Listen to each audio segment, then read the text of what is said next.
Are you looking for more out of your life? Do you need ideas on how to start new businesses and how to move forward in your own personal life? Well, guess what? You have come to the right radio show. At You Can Overcome Anything podcast show, you will learn and hear from many people from all walks of life who are sharing their challenges, their stories, the habits, and the mind shifts they had to overcome to become who they are today. On top, you will get a chance to connect and see how you can overcome anything by networking and learning about your next move through this radio show. I present to you our great speakers at You Can Overcome Anything podcast show with your host, CesarRespino.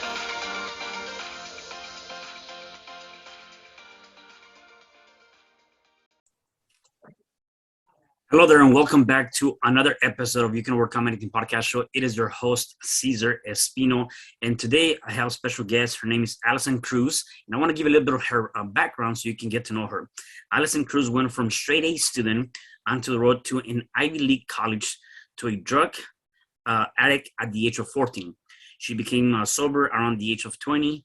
She has persistently worked her way back to success and met her goal of becoming a college graduate, an entrepreneur while getting married, starting a family, and working full time.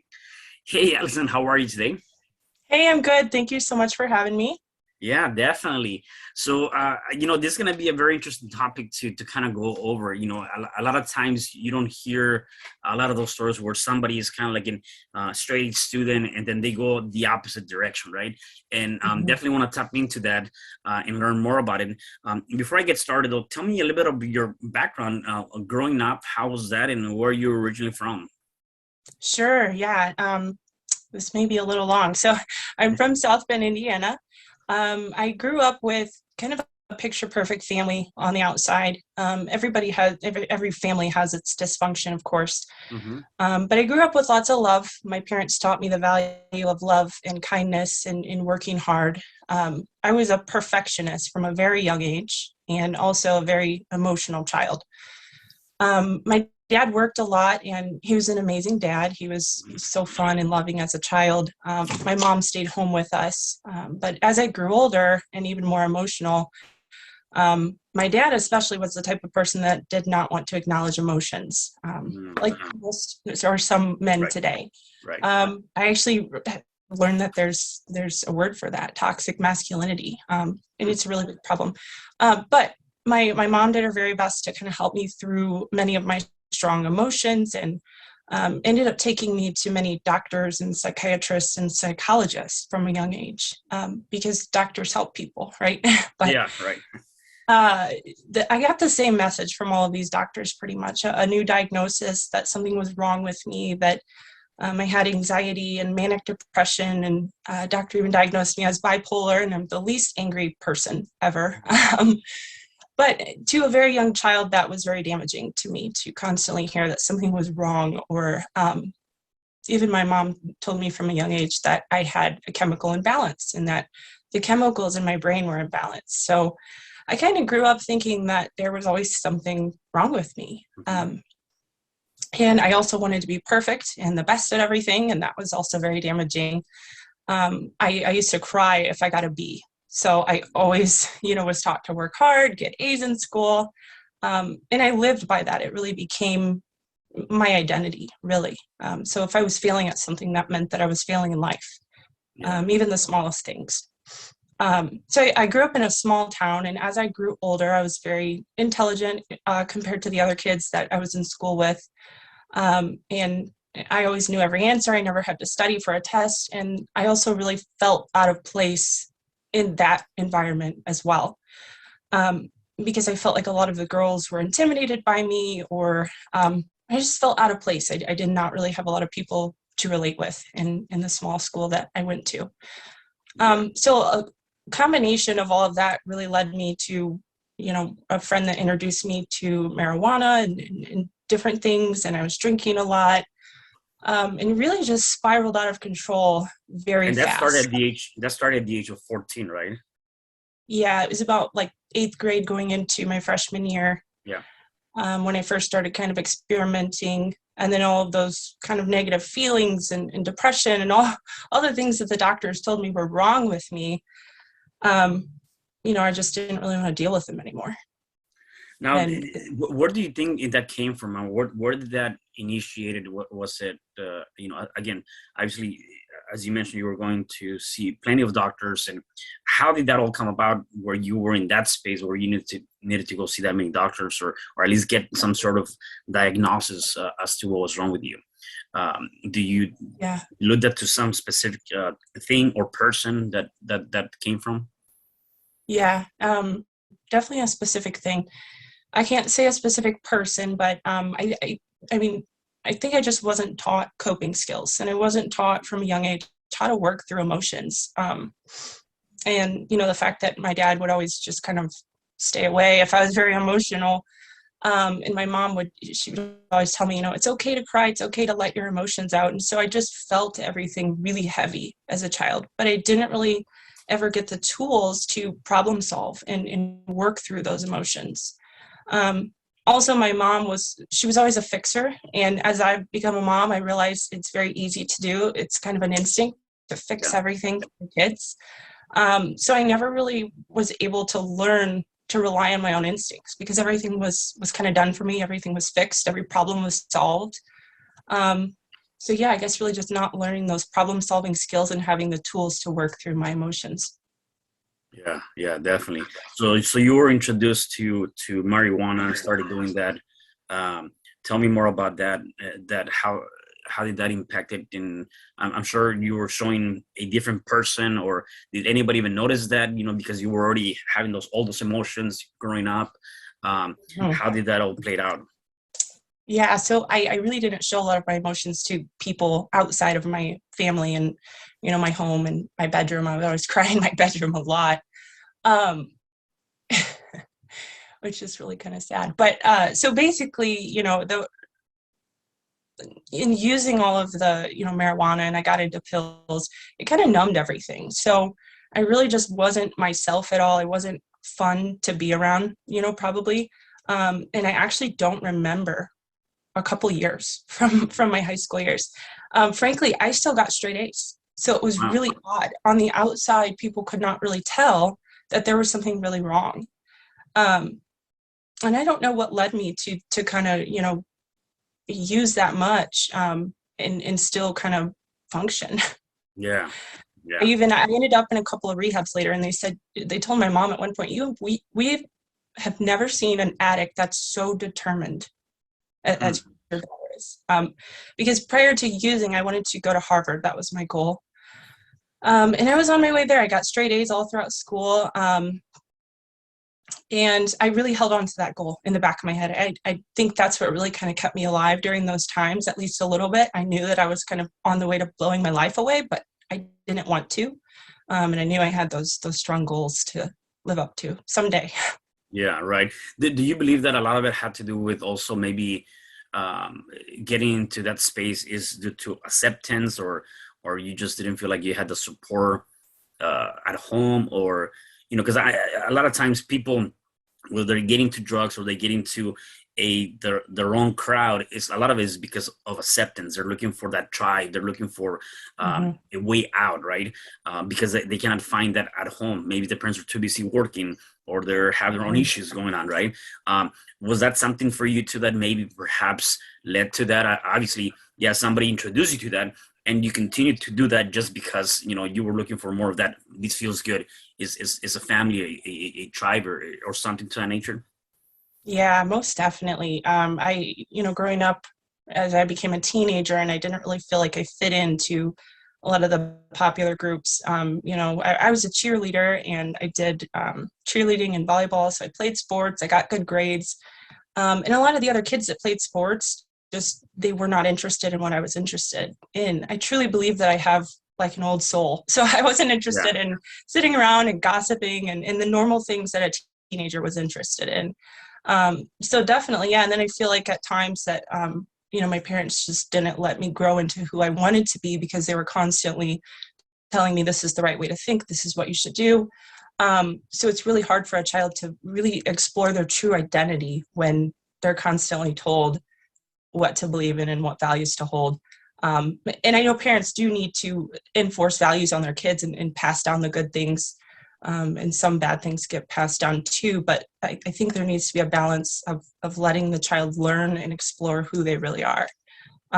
So by the time I got to a teenager, I really had no clue who I was. I think most kids don't. But yeah, in finding drugs and other friends that did it, and just not feeling those emotions, that was kind of, my place where I felt at least a little bit accepted at the time. Yeah, yeah. Looking back and we'll go back to the story. Looking back now that you're a mother and you have that new role in your life, are there things that you felt like could have been done differently when you were growing up from a parent to daughter perspective, or any lessons that you would take away from that? Yeah, most definitely. I think something that I try. So my daughter, she's 4.5 now. She's very much like I was. She feels everything very strongly. She's an empath and she's just very emotional. So something we've done, and I kind of learned this during her terrible twos when she would just throw fits and cry, is we've tried to not isolate her, to tell her, stop crying. I really dislike to hear parents say that immediately when their kids start feeling an emotion, because as they grow, they just think that they can't feel emotions, or I should just stop feeling this way. And any bad emotion is not acceptable. So even as I was very emotional and grew into a teenager, I remember just crying a lot in my room. And I remember, feeling the big emotions, and they would come out, and my dad would just tell me, go to your room. If you're going to disrespect me, go to your room. And I was very disrespectful. I was terrible as a teenager to my parents, and I do regret a lot of that. But I think that there should just be a healthy balance of parents, letting children work through their own issues, but also helping them discover the tools that work for them to handle their emotions, and even just name their emotions. What's going on? What do you feel? I do that with my daughter a lot. What are you feeling right now? And we explore the emotions. And I was never really taught that. It was just, if you're sad, stop crying, suck it up, and move on. Yeah, wow. And so you went to a couple of rehabs, went through that. How long were you in the rehabs, or how long was that process for you? And did it really make any impact for you? Yeah, so I went to a facility at about 16, I think, and it was a 6-month program.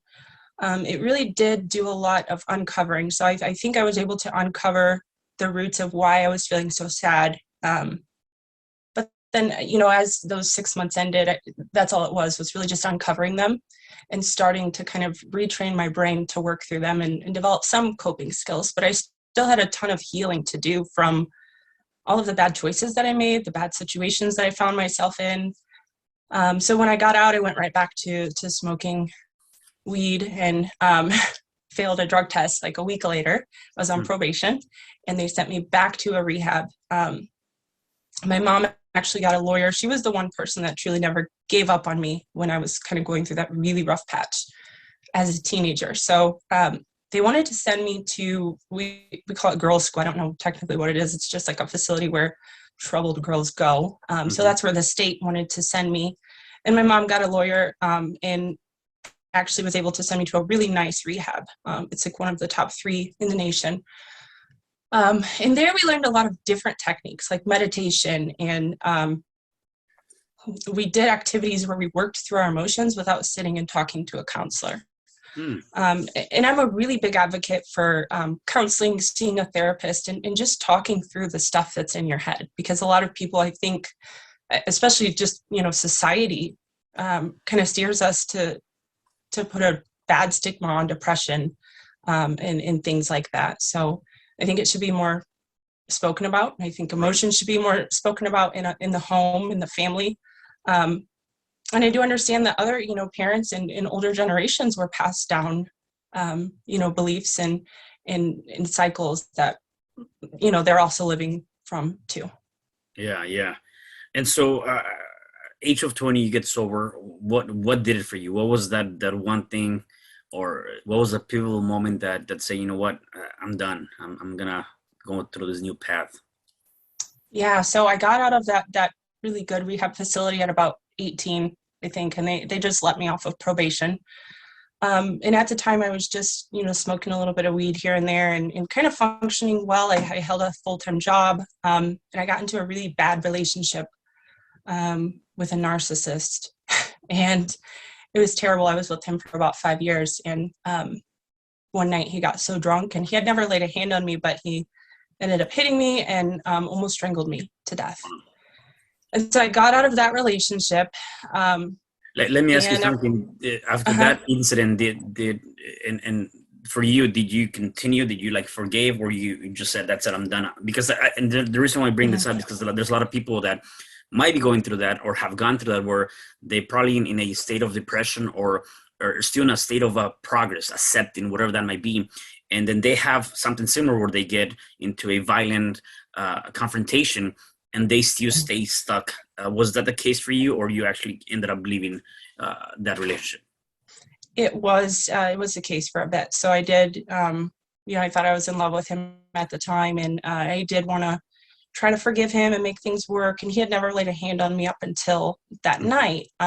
Luckily, I had told my parents and my brothers right away, and they were like, call the police. I filed a report, and the system actually picked up the charges on him. The state did, and he was prosecuted and spent some time in prison, a short time.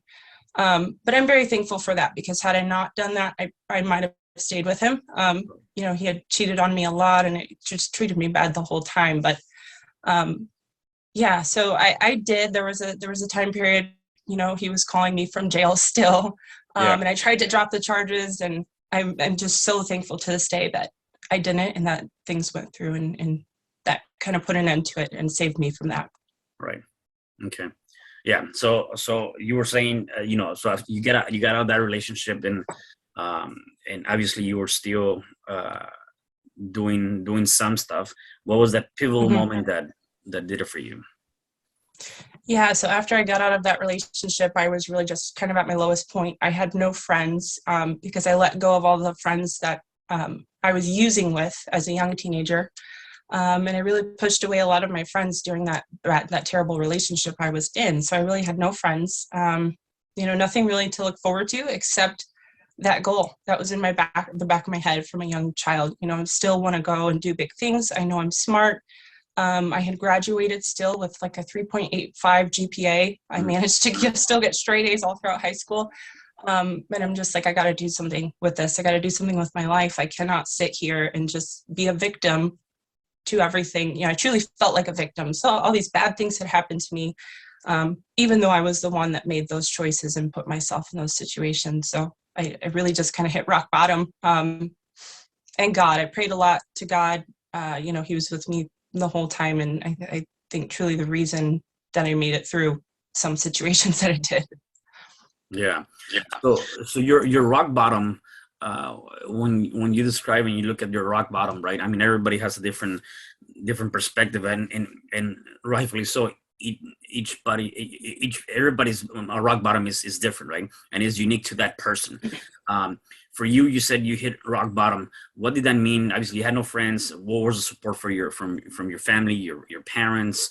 Um, you had any kind of financial means. Obviously you graduated Yeah. with honors, all of that. What that meant for you to say, you know what, I got to really step up and keep moving forward. Yeah. So I definitely had a lot of support from my parents still, um, because I was a little more responsible at that time than I was, when I was just using drugs all day, every day.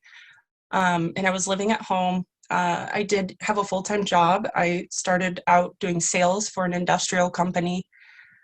And I really fell in love with business at the time. I was planning to go to school for nursing, started that sales job, and I was like, wow, I love business. I love numbers. I love the way that money moves.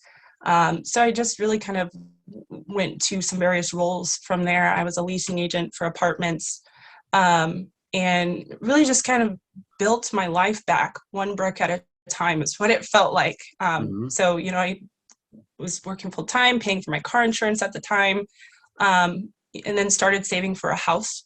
Got myself in about $10,000 of credit card debt. I just, got some credits, cards, my brother had just bought a house at the time, and he put 10,000 down. And I worked and put my entire check to pay off that debt and paid it off in about 5 months. And I was like, wow, if I can do that in 5 months, I can save up and buy a house. So then I really started thinking about some big time goals. And I think it wasn't until I was able to fully be isolated and kind of away from all the bad habits that I had chosen in the previous years. It wasn't until then that I could really think about, think clear headed about where I was going and what I wanted to do, and really set some goals for myself at that point. Yeah. And you went on to college, and then from there, you decided to did you dive into like the corporate America, or did you start your own business? Oh yeah, good question. So at that time I went back to school, after I got out of my terrible relationship.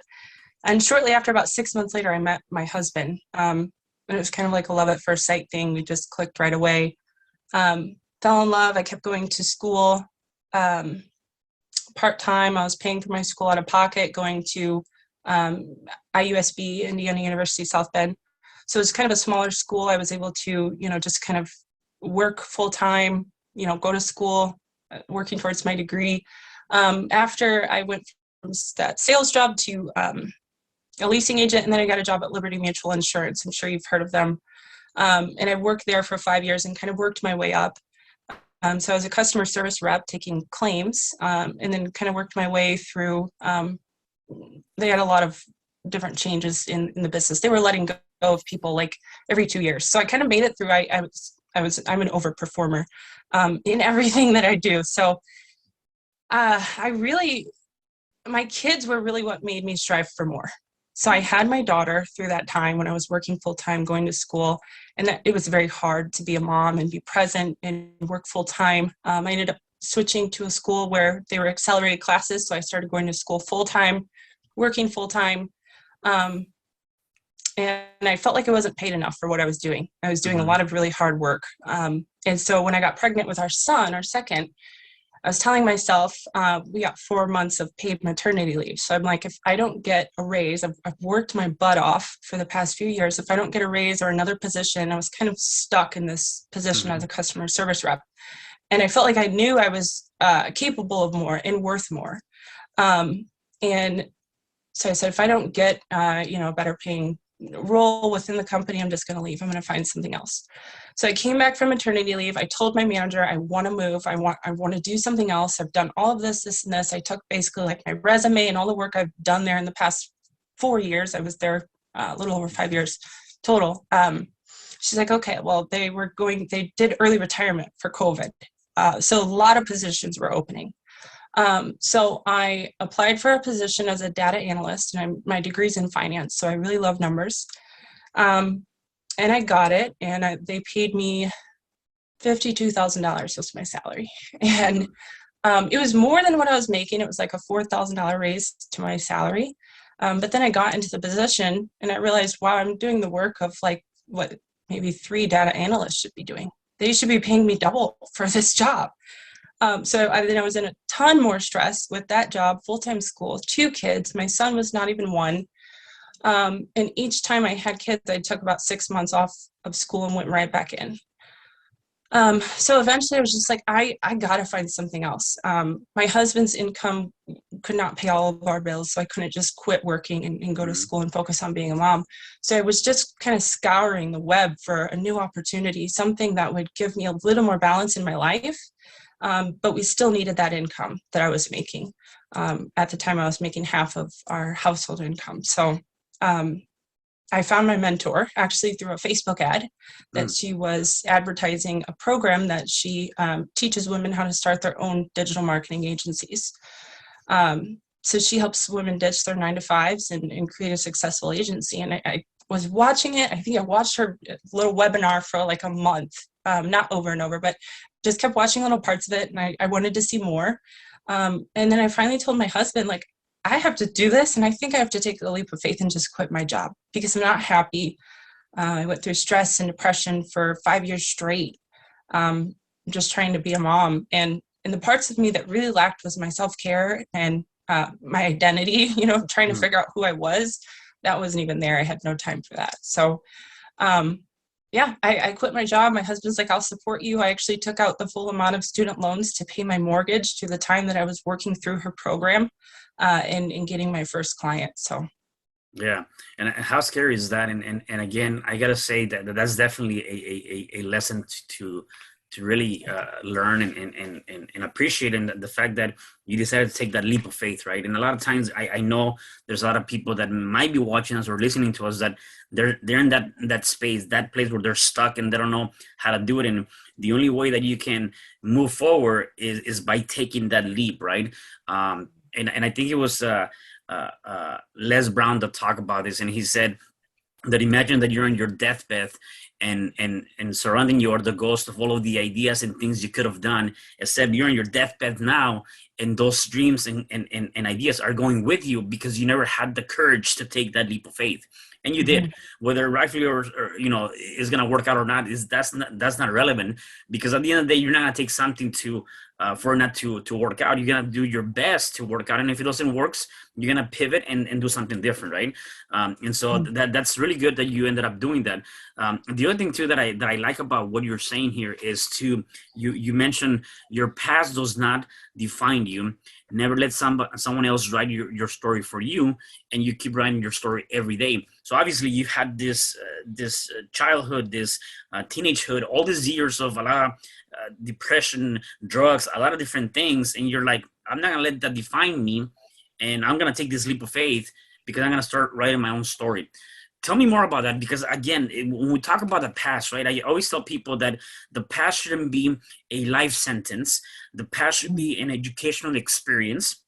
And that's the one thing. The second thing I also tell people is that you got to be able to start taking risk. If you're not risking, then you're not living. You're not living your life, because we are here today and we are gone tomorrow. And so we got to be able to, again, put all of that together. And so for you, realizing that it is a story that you can definitely write, and your past does not define you. How do you take all of those things, those experiences, to continue to move forward, push through? Even leaving your job was very risky, and again, probably not even having a lot of that financial aspect. Although you had your husband, there's obviously it must have been very stressful. Doing that was very risky. Yet again, you did it, and you said, you know what, I'm going to write my own story. Mm-hmm. Yeah. So I think there's a couple of things that come to mind as you're talking here. So when I quit my job, I really went on a journey of self-discovery, and I had no clue this was going to happen.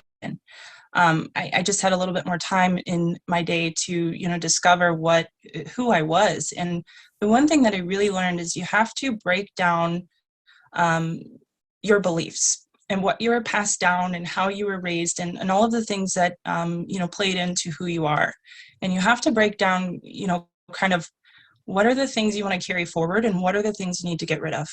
And I think in doing that, just taking kind of a huge inventory of your life, you'll figure out like, this is not serving me. This is hurting me. I'm hurting myself here. And if you're able to spot those and do something about it, everybody has the power to do something about it. A lot of people, I can attest, I felt so stuck for 5 years. I felt I don't have my degree yet. I can't get a better paying job. We can't sacrifice my income. My benefits are amazing. And looking back, I would have done this 3-4 years ago. I would have left that first year at my job where I was not happy, pushing papers 9 to 5. Because there are so many opportunities out there, especially in this digital world that we live in.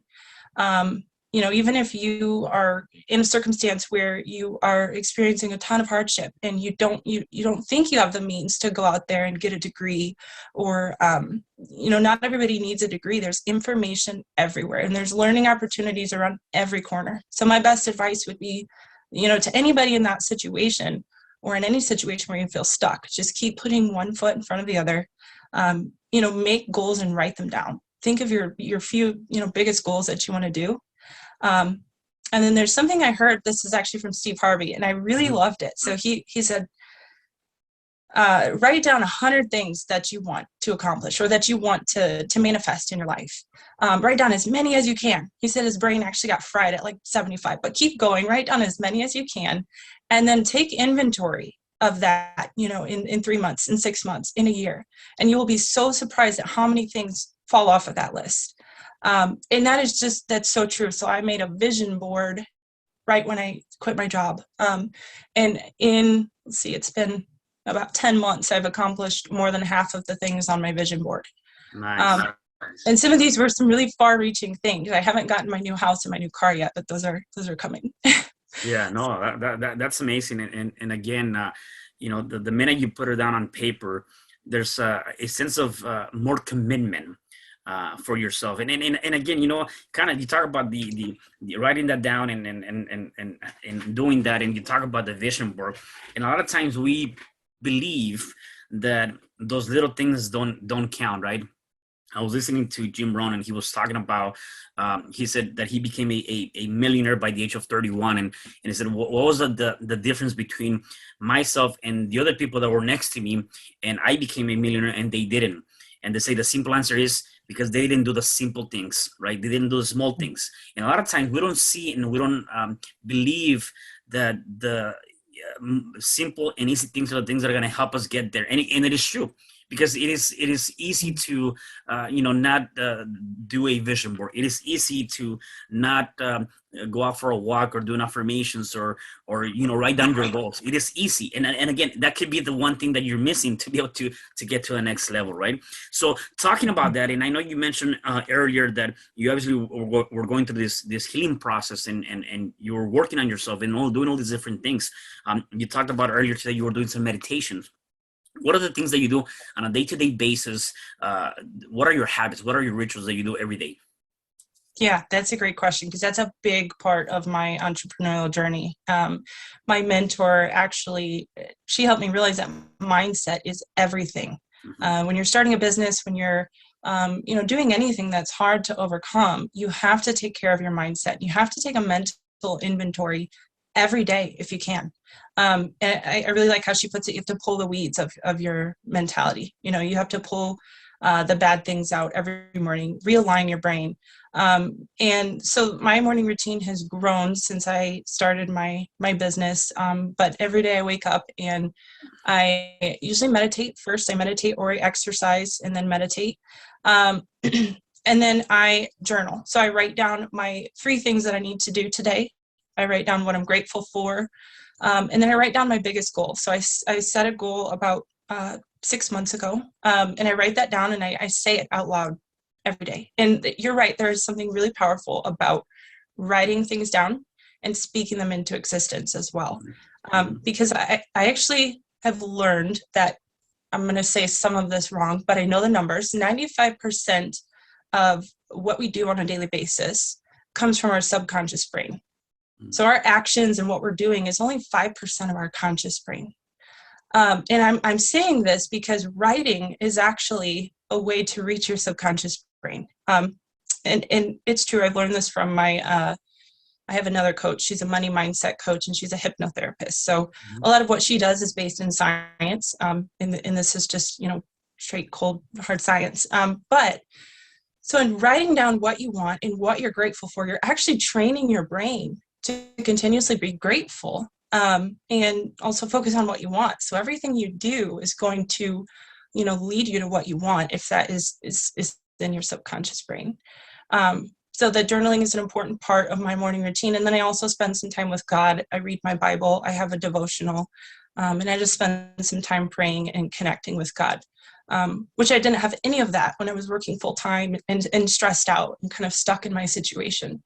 And looking back, I do realize the power of this morning routine and these little things. I wish I would have done that. I would have totally made time for that, even when I was working full time, going to school and, being a mom and a wife.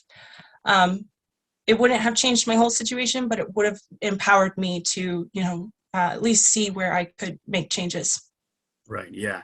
And even just looking at that, looking back and where you didn't do it and now you're doing that, and obviously looking at the impact or the difference that would have made back then.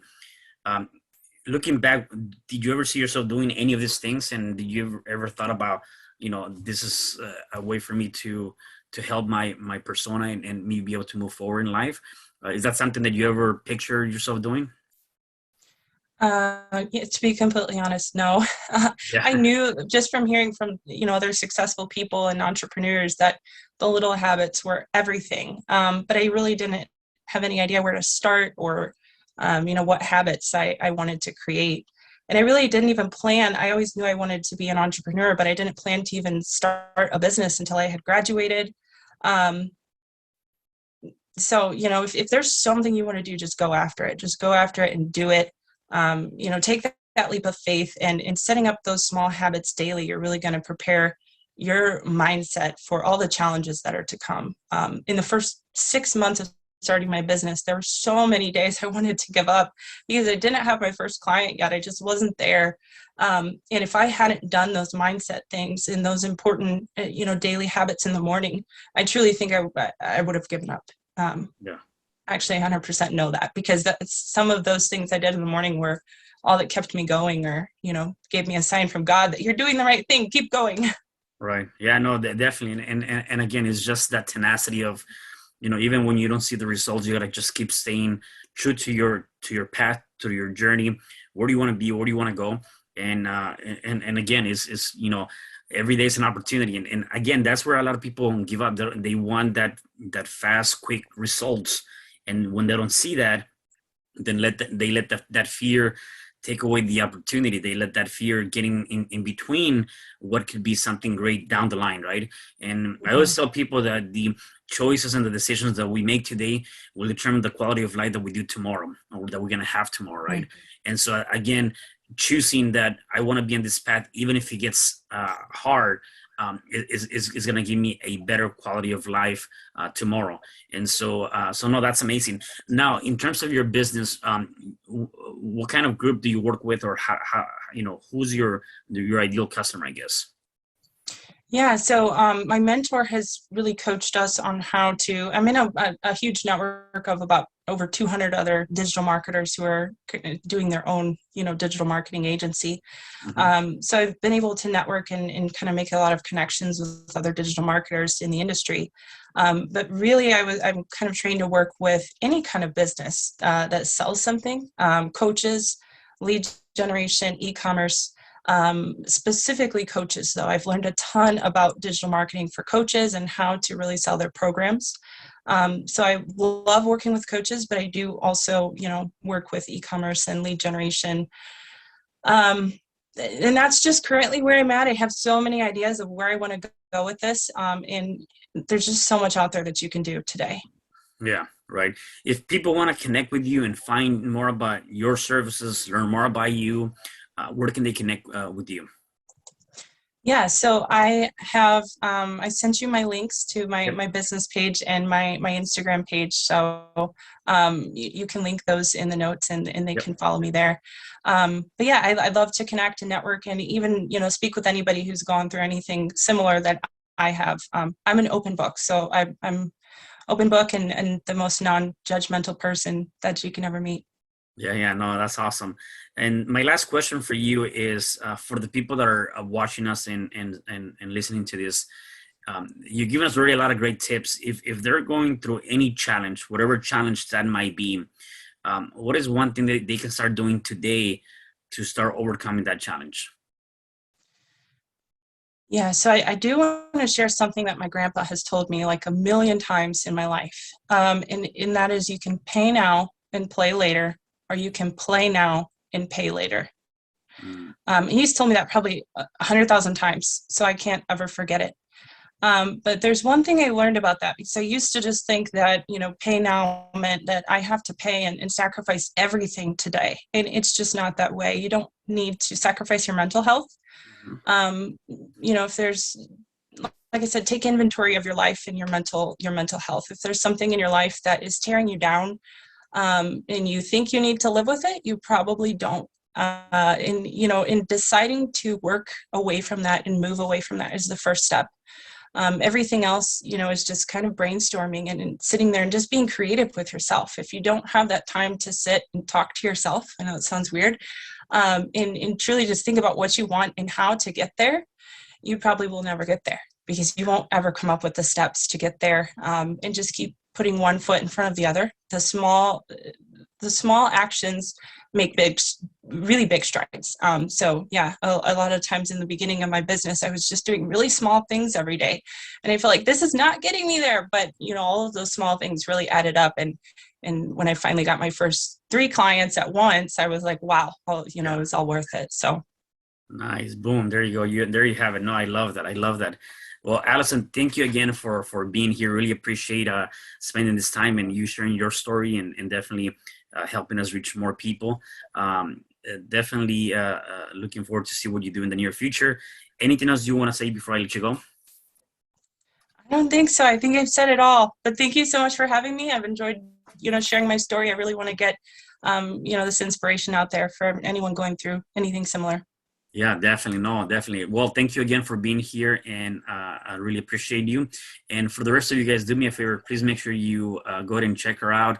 I'll be dropping the links for you guys to connect with her. And also do me a favor, share this message because somebody needs to hear this message. It can definitely impact somebody's lives. I will see you guys at the next episode of You Can Overcome Anything podcast show. Thank you. Hi, I'm CesarRespino, real estate investor, business coach, and consultant, and author of the book, You Can Overcome Anything, Even When the World Says No. My number is 424-501-6046. In my book, I talk about making the necessary changes to shift your mind for prosperity and certainty. Pick up your copy at Amazon. I also love helping families with their real estate and can purchase your house fast and all cash. Follow me on Instagram, Facebook, and LinkedIn. My number is 424-501-6046. Thank you for having me today. I am so glad you've tuned into this podcast. You can find me at your favorite podcast platform where you can like, subscribe, comment, and share. And to learn more about myself, my services, you can find me at www.CesarRespino.com, or you can also find me at your social media. Thanks for joining me, and I am looking forward to having you at the next episode. And know you truly can overcome anything.